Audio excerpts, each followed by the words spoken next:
ကျွန်တော်တို့အခုအစ်စ်လာမယ် even 4.2မှာဘာတွေပါမလဲဆိုတာတူတူတွားကြည့်လိုက်ရအောင်ပါခက်မြန်ဒါလည်းကျွန်တော်လင်းလာမယ်ဆိုကျွန်တော်တို့ဒီတစ်ပင်သိန်းတို့တွေ့ရလိမ့်မယ်ဒါကျွန်တော် Portuguese ဘက်ကိုဆင်းလာဒီ Portuguese မှာ even တခုရှိတယ်ဘာတွေပါမလဲတော့ကြည့်ကြမယ်ဗျာနောက် even လှတော်လှပြေးပဲနေရာလေးတွေမစိုးကျွန်တော်ကြည့်ရတဲ့လောက်လေးတော်တော်မိုက်တယ်ဒီမှာပါတယ်ဒါလည်းကျွန်တော်တို့ဒီပြောင်းကြီးမှုတ်လိုက်တာနဲ့ကျွန်တော်တို့ဒီ chemical ကြီးတစ်ကောင်ထွက်လာလိမ့်မယ်သူကတင်လို့မလို့ကျွန်းဆိုလည်းပြန်သိမ်းလို့ရတယ်နော်ပြီးလိုချင်ရင်ကောင်းမှုတ်လိုက်အောင်ပဲဒီလက်သေးနဲ့လည်းကုတ်လို့ရတယ်နောက်တော့အမိရဒီဟိုပြောအချွန်လေးနဲ့လည်းပြစ်လို့ရတယ်ကျွန်တော်စမ်းပြစ်ကြည့်သေးတာတက်လောက်လေသူက3ချက်လောက်ပြစ်ရတယ်ထိမယ်ဆိုရင်နော်ဒါပေမဲ့နည်းနည်းလေးတော့ပြစ်ရခက်တယ်တော့ကျွန်တော်ကဂိုင်ရိုကတိတ်လုံးလို့မရဘူးသူက ATN နဲ့ဆွဲပြစ်ရတာနောက်တစ်ခုအသားချက်ကတော့ကျွန်တော်ဒီမြေကြီးတဲ့ကိုသူကဝင်သွားလို့ရတယ်ပြီးယူဆိုတာအဲ့လိုမျိုးအဲ့လိုဖြစ်လို့ရတယ်3ချက်ကျွန်တော်စမ်းကြည့်ပြတာတော့3ချက်လောက်ပြစ်ရတယ်ထိအောင်ပြစ်မှမလို့လွဲရင်လည်းမရပြန်သူက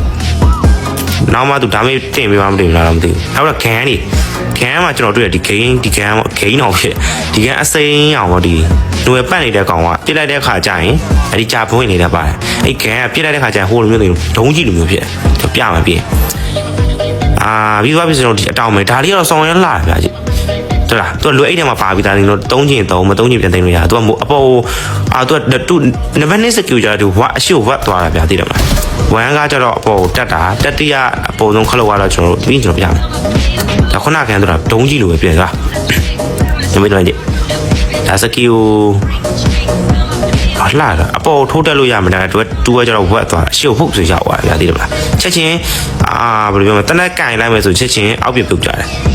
တော် highlight တော်ထုတ်လို့ရမှာတော်မိုက်လာပါလားအပေါ်တက်တာဒီကောင်ပေါ်တက်အပေါ်တက်လို့ခံကောက်ကန်လို့လည်းရတယ်အပေါ်တက်သူက1 2အဲ့လိုမျိုးသွားမှာ3ရကြတော့ကိုလိုချင်တဲ့နေရာကိုဖတ်ကနေဆိုပြီးတော့ဆင်းသွားတာဟုတ်တယ်ဒါကတော့ကျွန်တော်တစ်ပင်စိုက်တာပေါ့နော်ကျွန်တော်သိရတဲ့လောက်ဒီတစ်ပင်ကဆိုတော့3ဘွဲစတိုက်တယ်ဘယ်လိုမျိုးဆိုတော့ဒီတစ်ဘွဲမှာကျွန်တော်ဒီမှာစိုက်လာခဲ့လိုက်မယ်ပွဲပြီးသွားတယ်သိသွားပြီဘာဖြစ်နောက်တစ်ဘွဲကျရင်ပြန်လာဒီနေရာမှာပြန်ရောက်နေမယ်3ဘွဲမြောက်ပြီးမှသာဒီတစ်ပင်ရဲ့စီးတဲ့ပစ္စည်းကိုခူးလို့ရမှာခူးလိုက်ပြီဆိုတော့ခရမ်းကြီးပါတယ်ကိုကြားမယ်မို့တယ်မျိုးကဲပြားဘယ်လိုလာမလဲဆိုတော့ဒါ event လာမှာပဲကျွန်တော်တို့သိကြရလိမ့်မယ်နော်ကျွန်တော်ကြည့်ရတော့တော်တော်မိုက်တယ်နောက် event တော်တော်ဆော့လို့ကောင်းနေမယ်ဒီအားလုံးပဲဒီလိုမျိုးလေးကြားရဆိုကျွန်တော်ရဲ့ဗီဒီယိုလေးကို like လေးနေခဲ့ပြပါအောင်တင်လို့အားလုံးကျေးဇူးတင်ပါတယ်ခင်ဗျာ